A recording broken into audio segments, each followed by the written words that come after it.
Hello, everyone. I'm Gloria. I'm McKenna. And Rodney. In this series, we're going to explore how different types of students manage their mental health and wellness while balancing busy lives. Through interviews with a student athlete, a full-time employee who's also in school, and a fully online student, we dive into the unique challenges each person faces. And the ways they stay motivated, healthy, and connected. In this interview, we have interviewed McKenna, our fully online student, and here's that interview now. So, McKenna, can you tell me a little bit about your academic journey and what motivated you to study fully online? Yeah, so I was a junior in high school when COVID hit. So that sent us online for the remainder of the year. And that's when I got my first taste of online courses, how they ran. Come my senior year of high school, we were given the option to stay online or go back into class. Um, I had just gotten used to the flow of online courses. I worked a full-time job. So I just stuck with it ever since. Yeah, that's nice. I know a lot of us had that experience through COVID, and some of it was good and some of it was bad. So what's your current course load like? I currently have 5 classes. I have 16 credit hours this semester. I'm a senior, so I'm wrapping up my larger required classes. I've always had a full course load or a little above a full course load. Well, 5 courses is a lot. I've only taken two. That's the most I've ever been able to accomplish. How has being an online student affected your mental health, either positively or negatively? Being an online student definitely has its ups and downs. I would say overall, it has positively affected my mental health with as far as courses and managing a good school life balance goes. Online classes allow you a lot more free time. A lot of flexibility is built in with your course load. So I get to make use of that time with hobbies or hanging out with my friends, kind of keeping me sane during the semester. But there are definitely peak seasons throughout the semester, like midterms or exams, where nerves or anxiety kind of reaches its top level, and you do stress out a little bit, but you manage to utilize your free time and freedom to the best of your ability to kind of outweigh the bad with the good. I see. Uh, what does your typical day look like as a fully online student? So, since I have a lot of flexibility with my schedule as an online student, I still work a full-time job alongside my full-time classes. So, my typical day will start with me opening my job, opening my center that I work at. And luckily, I also have a lot of flexibility with my job, so I'm able to take a peek at some assignments, maybe get started on some documents while I'm at work. So I start that around 9:30 after I get settled in for the morning. I allow myself to work until my lunchtime, kind of take my lunch to relax, get my mind away from work and reading textbooks and studying. Um, and then I typically jump back into work for the rest of the day and revisit my schoolwork from 6 p.m. to however long it takes me to accomplish my assignments. So that typically has me up at some crazy hours, but yeah, that's my typical day. Wow, I bet that's a lot. I can't even imagine working full time and being online. So, how do you manage motivation while avoiding burnout while studying from home and working full time? Avoiding burnout is definitely a task in itself when you're an online student.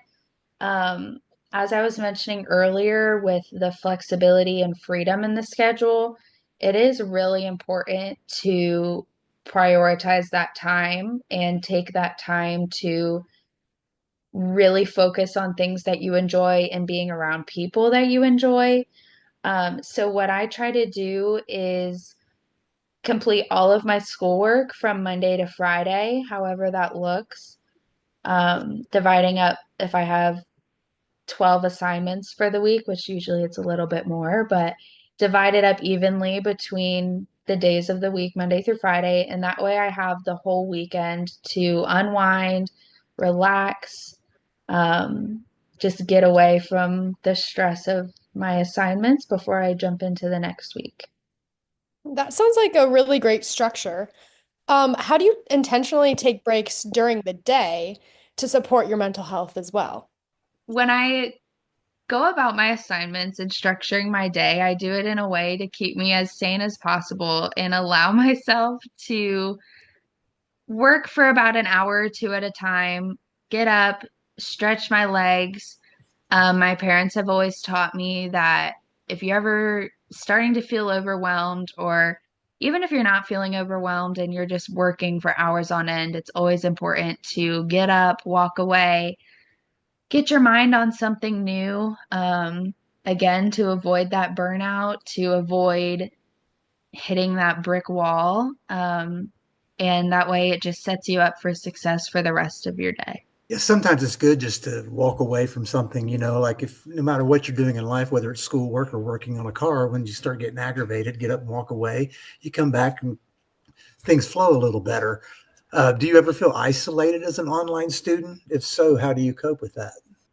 I would definitely say that coping with isolation is something that I complete in my free time. I make up for the isolation during my free time by, again, surrounding myself with my friends and family to give me that social connection and boost that I need, again, that I'm missing from um, my schooling.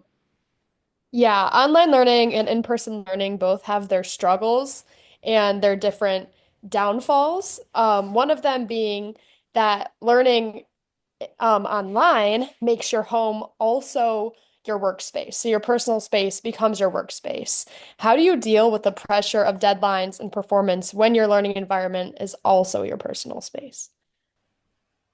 I personally think that sharing your personal space with your learning environment also helps meet the deadlines of some assignments. For example, most online classes, their assignments are due at 11:59. So if I have a busy day, I know that I can still unwind at home and complete my assignment at 9 o'clock and have it in for its due date at 11:59. So it is definitely um, it's about having that peace of mind. I know that no matter what I do during the day, I can come home to my comfort space and still accomplish whatever I need to get done that day.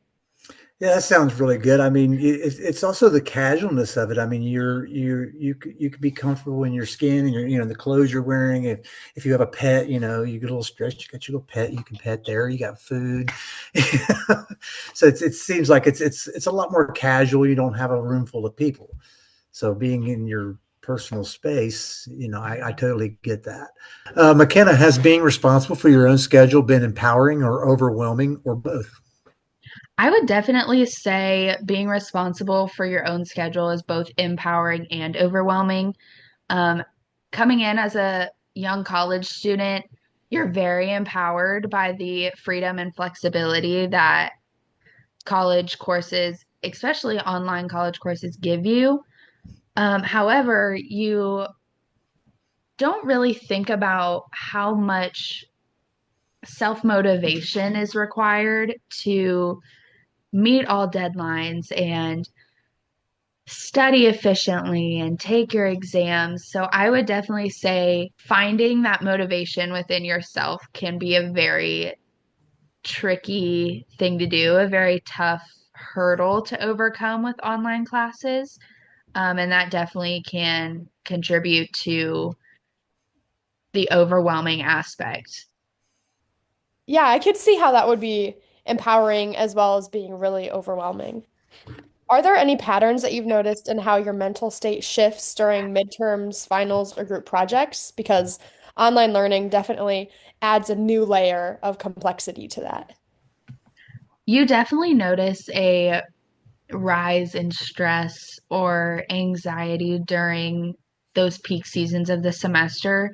Midterms and finals, again, require a lot of self motivation, focus, determination. Um, there's a lot on your plate as an online student. There's a lot of doing your own digging and researching and reading and studying. Again, you don't have as many or any people to bounce those ideas off of, connect with, learn alongside. So you'll definitely notice that if it's not approached the right way, if it's not organized and planned properly, um, it can be very overwhelming during midterms and finals. And group assignments are a really good opportunity for online students to connect with their peers and learn alongside them and expand their knowledge on the topic of the course and share experiences and kind of get through that little hurdle of their semester together. So it is a really nice opportunity as an online student to be a part of a group project for sure. Yeah, I agree. It kind of mimics the in-person feel while still getting the benefits of being online. Now, to wrap this all up, do you have any advice that you would give another student struggling with any mental health challenges who's considering online learning? To any student who is considering online learning or currently struggling with online learning and the effects it has on mental health, I would definitely recommend to make use of those resources that your school provides and lean on your support system, whether your support system is your family, your friends, a professor that you have connected with, a student that you have met through a collaborative assignment, or a coworker.